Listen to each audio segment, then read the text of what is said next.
12 ರಾಶಿಗಳಲ್ಲಿ ಈ 5 ರಾಶಿಯವರು ತುಂಬಾನೇ ಸ್ಪರ್ಧಾತ್ಮಕವಾದ ರಾಶಿಯವರು.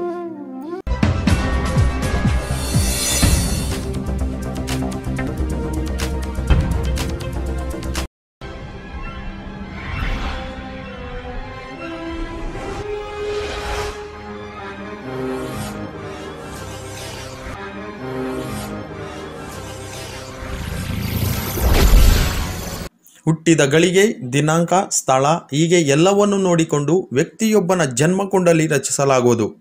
ಇದೇ ಜನ್ಮಕುಂಡಲಿ ನೋಡಿಕೊಂಡು ವ್ಯಕ್ತಿಯೊಬ್ಬನ ಭವಿಷ್ಯವನ್ನು ಜ್ಯೋತಿಷ್ಯದಲ್ಲಿ ಹೇಳಬಹುದಾಗಿದೆ. ಜ್ಯೋತಿಷ್ಯ ಶಾಸ್ತ್ರದ ಪ್ರಕಾರ ವ್ಯಕ್ತಿಯೊಬ್ಬನ ವ್ಯಕ್ತಿತ್ವದೊಂದಿಗೆ ಆತನ ಭವಿಷ್ಯವನ್ನು ಹೇಳಬಹುದು. ಇದರಿಂದಾಗಿ ಜ್ಯೋತಿಷ್ಯವನ್ನು ಹೆಚ್ಚಿನವರು ನಂಬಿಕೊಂಡಿರುವರು. ಜ್ಯೋತಿಷ್ಯದಿಂದ ವ್ಯಕ್ತಿಯು ಶಿಕ್ಷಣ, ವೈವಾಹಿಕ ಜೀವನ, ವೃತ್ತಿ, ವ್ಯಾಪಾರ ಹೀಗೆ ಪ್ರತಿಯೊಂದನ್ನು ಹೇಳಬಹುದು. ಆತನ ರಾಶಿಚಕ್ರ ಹಾಗೂ ನಕ್ಷತ್ರದ ಮೇಲೆ ಪ್ರತಿಯೊಂದು ನಿರ್ಭರವಾಗಿರುವುದು. ರಾಶಿಚಕ್ರಗಳಲ್ಲಿ ಇರುವ ತುಂಬ ಸ್ಪರ್ಧಾತ್ಮಕವಾದ ರಾಶಿಚಕ್ರಗಳು ಯಾವುದು ಎಂದರೆ, ರಾಶಿಚಕ್ರಗಳು ಯಾವುವು ಎಂಬುದನ್ನು ಈ ವಿಡಿಯೋ ಮುಖಾಂತರ ತಿಳಿದುಕೊಳ್ಳೋಣ. ಮೇಷರಾಶಿ.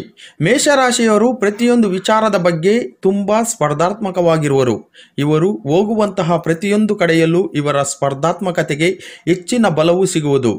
ಇವರು ತಮ್ಮ ಗುರಿ ತಲುಪಲು ವಿಫಲರಾದರೆ ಮಾತ್ರ ಪ್ರೇರಣೆ ಕಳೆದುಕೊಳ್ಳುವರು.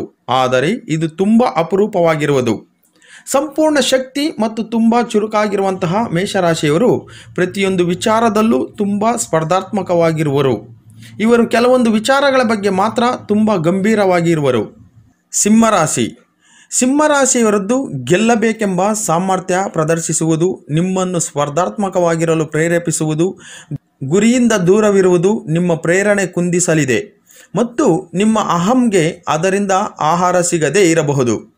ಸಿಂಹ ಶತ್ರುವನ್ನು ಕೊಂದ ಬಳಿಕ ತೃಪ್ತಿ ಹೊಂದುವಂತೆ ನೀವು ಕೂಡ ಹಾಗೆ ಮಾಡುವಿರಿ.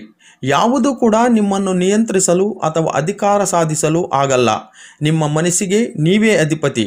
ನೀವು ತುಂಬ ಶಾಂತ ಮತ್ತು ಸಂಯೋಜಿತ ಮನಸ್ಸಿನಿಂದ ಕೆಲಸ ಮಾಡುವಿರಿ. ಇದರಿಂದಾಗಿ ನೀವು ಯಾವಾಗಲೂ ಉನ್ನತ ಸ್ಥಾನದಲ್ಲಿರುವಿರಿ. ವೃಶ್ಚಿಕ ರಾಶಿ. ವೃಶ್ಚಿಕ ರಾಶಿಯವರು ತುಂಬ ಸಂಕೀರ್ಣವಾಗಿರುವರು. ಇವರು ಅದ್ಭುತ ಶಕ್ತಿ, ಗಂಭೀರ ಮತ್ತು ಸಾಧಿಸಿ ತೋರಿಸುವವರು. ಇವರು ತಮ್ಮ ಜೀವನವನ್ನು ಸಂಪೂರ್ಣವಾಗಿ ಬದುಕಲು ಬಯಸುವರು. ಇದರಿಂದಾಗಿ ಇವರು ಸ್ಪರ್ಧಿಸಲು ತುಂಬ ಪ್ರೇರಣೆ ಪಡೆಯುವರು. ಇವರು ತಮ್ಮ ಪ್ರೀತಿ ಪಾತ್ರರ ಜೊತೆಗೆ ಸ್ಪರ್ಧೆ ಮಾಡುವಾಗ ಎಲ್ಲವನ್ನು ತುಂಬ ಲಘುವಾಗಿ ಪರಿಗಣಿಸುವರು. ಈ ವೇಳೆ ಅವರು ಸ್ಪರ್ಧೆ ಮಾಡಿ ಸಂತೋಷ ಪಡಲು ಬಯಸುವರು. ಆದರೆ ತಮ್ಮ ಪ್ರೀತಿ ಪಾತ್ರರು ಇಲ್ಲದೇ ಇರುವಾಗ ಇವರು ಬೇರೆಯವರಿಗೆ ತಮ್ಮ ವಿರುದ್ಧ ಗೆಲ್ಲಲು ಬಿಡುವುದಿಲ್ಲ. ಮಕರ ರಾಶಿ. ಮಕರ ರಾಶಿಯವರು ಹಠವಾದಿಯಾಗಿರುವಂತಹ ಮಕರ ರಾಶಿಯವರು ಗೆಲುವನ್ನು ಪ್ರೀತಿಸುವರು ಮತ್ತು ಇವರು ತಮ್ಮನ್ನು ರಾಜನೆಂದು ಭಾವಿಸುವರು. ಬೇರೆಯವರು ಇದನ್ನು ತಿಳಿಯಬೇಕೆಂದು ಅವರು ಬಯಸುವರು. ಸಂಕ್ಷಿಪ್ತವಾಗಿ ಹೇಳಬೇಕೆಂದರೆ ಇವರ ಜೀವನವು ಪ್ರತಿಯೊಂದು ಪ್ರಮುಖ ವಿಚಾರಕ್ಕೂ ಸ್ಪರ್ಧೆ ಮತ್ತು ಗೆಲುವಿಗಾಗಿ ಮಾಡಲ್ಪಟ್ಟಿದೆ.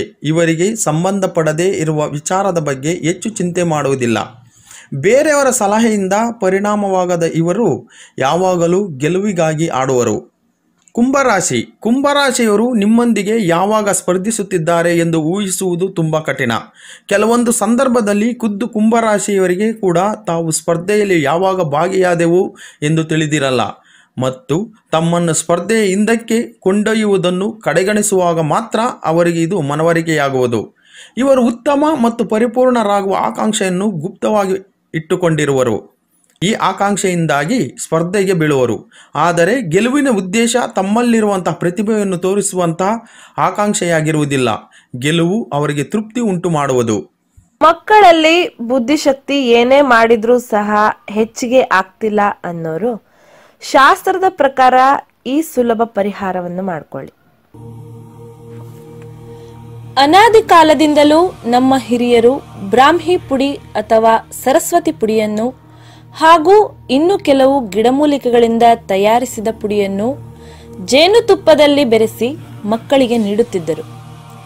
ಇದು ತುಂಬಾ ಪುರಾತನ ರಾಜಮನೆತನಗಳ ಪದ್ಧತಿಯಾಗಿದ್ದು, ಈ ರೀತಿ ಮಾಡುವುದರಿಂದ ಮಕ್ಕಳಲ್ಲಿ ಜ್ಞಾಪಕ ಶಕ್ತಿ ದಿನೇ ದಿನೇ ವೃದ್ಧಿಯಾಗುವುದರಲ್ಲಿ ಎರಡು ಮಾತಿಲ್ಲ. ಈ ರೀತಿಯ ಆಯುರ್ವೇದ ಔಷಧ ಬಳಸುವುದರಿಂದ ಬುದ್ಧಿ ಚುರುಕಾಗುತ್ತದೆ. ಶೀತ, ನೆಗಡಿ, ಕೆಮ್ಮು ಎಂದೂ ಕಾಡುವುದಿಲ್ಲ.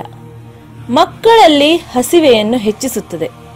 ದೇಹದಲ್ಲಿ ರಕ್ತ ಸಂಚಾರವನ್ನು ಸುಲಲಿತಗೊಳಿಸಿ ಮಕ್ಕಳಲ್ಲಿ ಇರುವ ಆಲಸ್ಯತನವನ್ನು ನಿವಾರಿಸುತ್ತದೆ. ಅಷ್ಟೇ ಅಲ್ಲದೆ ಕೆಲವು ಮಕ್ಕಳಿಗೆ ಇರುವ ಮಾತು ತೊದಲುವಿಕೆಯನ್ನು ತೆಗೆದುಹಾಕುತ್ತದೆ. ಜೇನುತುಪ್ಪದಲ್ಲಿ ಬೆರೆಸಿದ ಬ್ರಾಹ್ಮಿ ಪೌಡರ್ ಹಾಗೂ ಇನ್ನೂ ಇತರ ಗಿಡಮೂಲಿಕೆಗಳನ್ನು ಬೆರೆಸಿ ತಯಾರಿಸಿದ ಜೇನುತುಪ್ಪ ಬೇಕಾದಲ್ಲಿ ಈ ಕೆಳಗಿನ ನಂಬರನ್ನು ಸಂಪರ್ಕಿಸಿ.